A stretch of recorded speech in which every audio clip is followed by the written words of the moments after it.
transactions. So this is the problem. Understood? So what we have to do is that first of all we have to gather the information from the bank and the users or stakeholders of the bank. Okay. So what are all the information we can store in the cloud or we can store in the server in order to protect our passwords, etc., etc.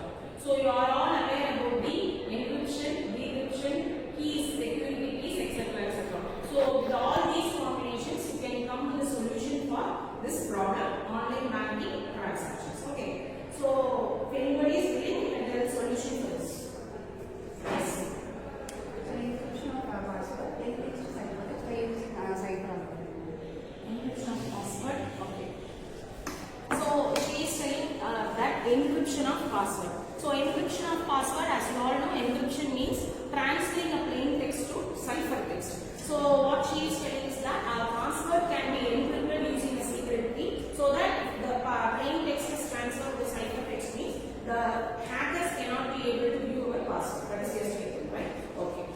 So any different solutions? Yes, so my solution called as hashing password. We can hash the password like PIN numbers in the server will be saved as only as digits. When we apply for each PIN number a hash value, the digit will be completely changed into the hash value format. So the hacker cannot hack the password. Okay, very good solution.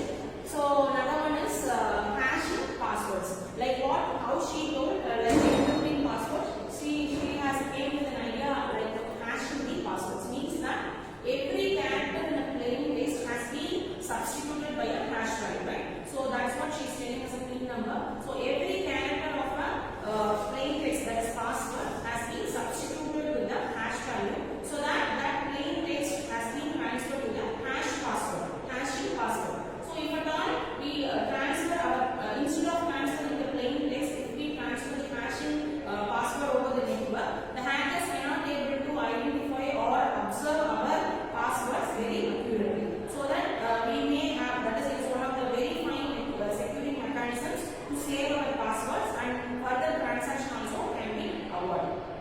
So any other solution? Yes.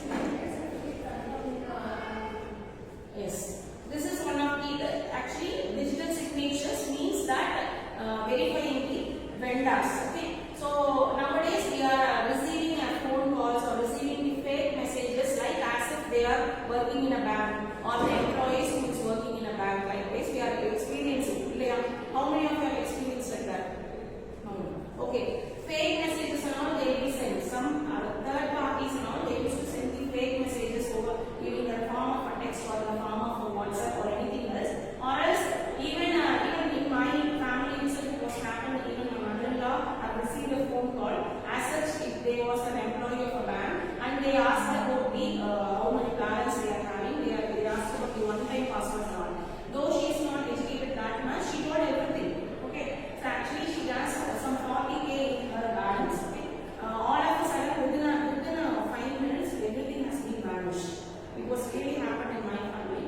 So that we should be very aware about giving or sharing our sensitive data with third parties. Okay. So we should not share the password. We should not share our one-time passwords. Nowadays, two-step authentication has been practiced everywhere. Not only in banks, every vendors they are following the two-step authentication. For that, we will receive. For instance, we have to log in any websites or not only a banking websites or any websites. We will automatically go the one-time passwords. The stealers or the hackers they ask about the one-time passwords. We should never open our mouth. So only if at all we verify that is an authenticated person or the authorized person only, we have to share our one-time passwords, or else we should not. And unwantedly we should not click any link when we are going to websites and all. When we do an online shopping and all, there will be an advertisement in between.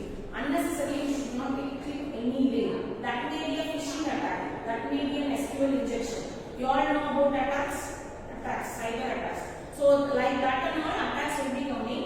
So if we click that information unnecessarily means they will rob our money from our accounts or any personal information. Not only money